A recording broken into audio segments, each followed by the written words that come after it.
Oi gente, tudo bem com vocês? Eu sou a Laís Ecaia, bem-vindo ao canal.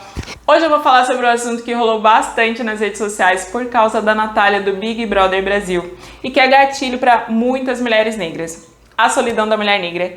E aqui eu vou falar sobre a minha experiência porque, bem, eu estou nesse lugar. Muita gente diz que o amor não tem cor e, infelizmente, isso não é uma verdade.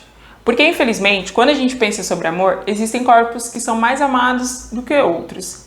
E eu acho importante a gente discutir sobre o que é o amor, a quem a gente ama, quais são as pessoas que você sente mais atração, que você pensa em levar para apresentar aos seus pais e amigos.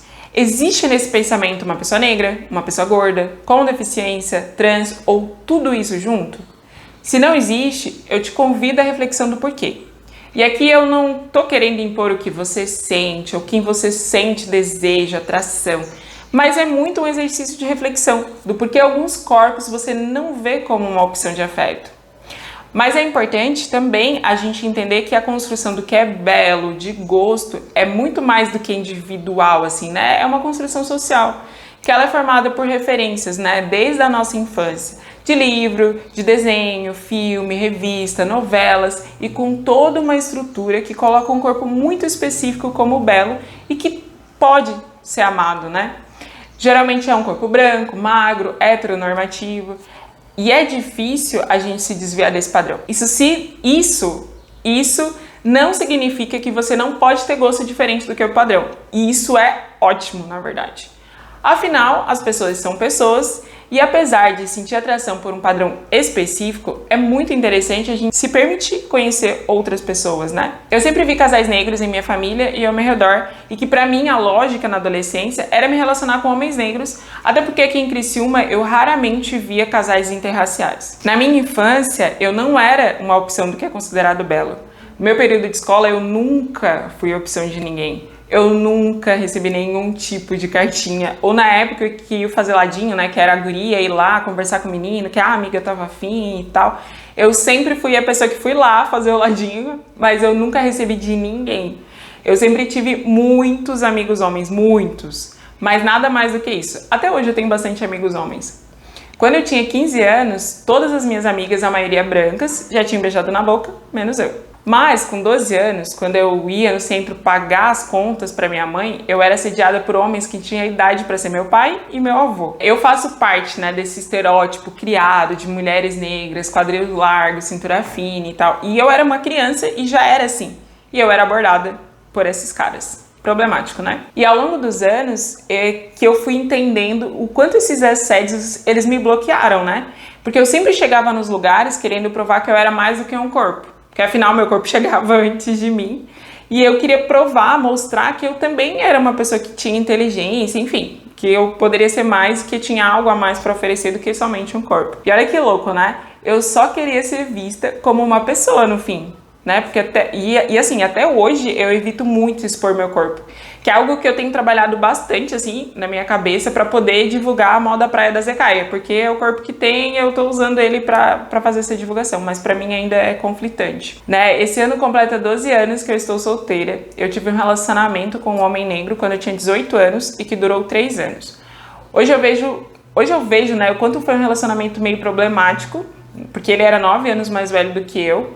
Mas eu não desconsidero tudo que eu aprendi naquele relacionamento, né? Mas uma coisa que ele me disse quando a gente terminou e que me marcou muito, né? Porque assim, depois de 3 anos que a gente tinha namorado, ele me resumiu a uma pessoa de corpo e carro.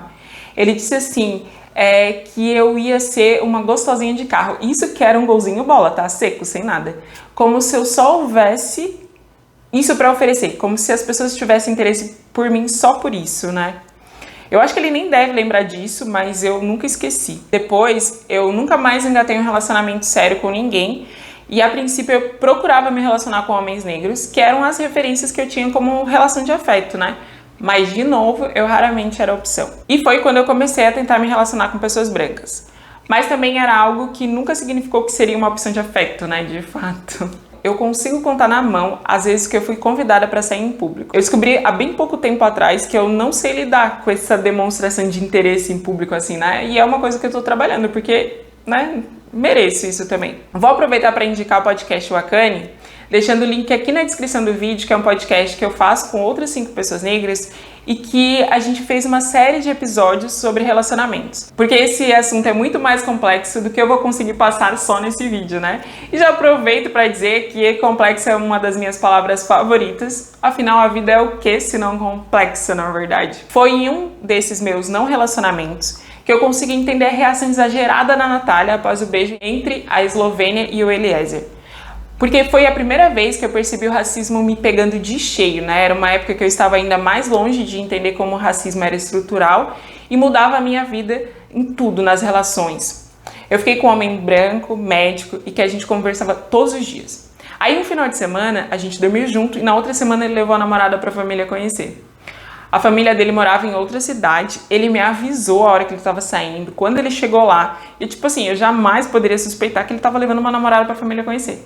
E eu só descobri porque ele postou uma foto no Snapchat, que era um aplicativo que eu nem usava, e aí naquele dia eu entrei. E aí quando eu cobrei ele, ele me disse que não teve coragem de me contar. Assim, nós não tínhamos nada sério, né? Ele poderia ter me contado. E é isso, né? Às vezes a gente fica com mais de uma pessoa ao mesmo tempo e a gente acaba escolhendo uma pessoa. Mas assim, ele nem pensou que ele precisava me dizer e respeitar um sentimento que eu poderia ter, né? E aquilo ali foi uma ferida foi uma coisa que me causou uma ferida muito grande, né? Porque era eu, uma mulher negra, ela, uma mulher padrão, branca. E naquela época eu só engoli, né? Eu agi inconsciente, eu não senti a dor, eu não racializei aquilo tudo e eu não externei, eu fiquei com aquela ferida dentro de mim, né? E aí aconteceram outras coisas, né? Outros casos que, enfim. E aí anos depois eu fiquei com outro homem que eu falava todos os dias de novo, com pensamentos muito alinhados com os meus e novamente, depois de um dia que a gente ficou, ele disse que não queria um relacionamento sério comigo, né? Mas daí, o sofrimento que eu caí não era por ele, porque não era ele, era por tudo, sabe? É um acúmulo de coisas. Por essa história que eu contei, que foi marcante, e por uma série de outros casos, de outras histórias. E assim, pra piorar, eu só não chorei, como ainda eu descontei com uma outra pessoa que eu fiquei as minhas frustrações, sabe? E até hoje ele deve achar que eu sou meio louca, né? E eu lamento eu ter descarregado em alguém que não tinha nada a ver com a história. Mas foi um processo que eu precisei passar, principalmente para entender o quanto isso já tinha afetado a minha existência mesmo, assim. Eu tenho muito medo de ficar sozinha, de não ter alguém para me relacionar amorosamente, né? Mas entender mais sobre raça, sobre o que o racismo estrutural faz com os nossos corpos, vivências e sentimentos, me trouxe para um processo de cura. E é um processo bem longo e doloroso também. Mas eu vejo também como outras mulheres e homens pretos estão doentes em relação ao afeto, né? O quanto é difícil romper essas barreiras estruturais. Eu entendi também que para a construção de família que eu quero me relacionar com um homem preto é que faz mais sentido. Mas também é uma decisão difícil, né? Porque para uma relação existir, existem muitos fatores, não é só o meu querer, né? Eu não decido sozinha. Existe eu querer, a outra pessoa querer e o negócio acontecer. Não é automático, e isso pode sim significar que talvez eu tenha menos opções. Principalmente olhando a cidade que eu tô e a estrutura social, né?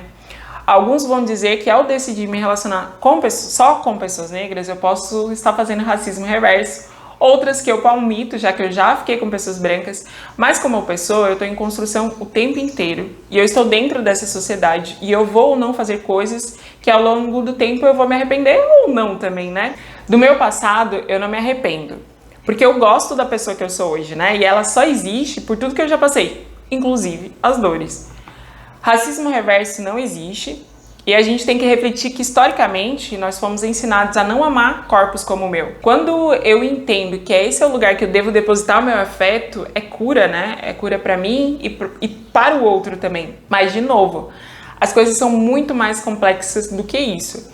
E hoje eu lido com o pior cenário, que é realmente ficar só. Isso também não significa ausência de felicidade.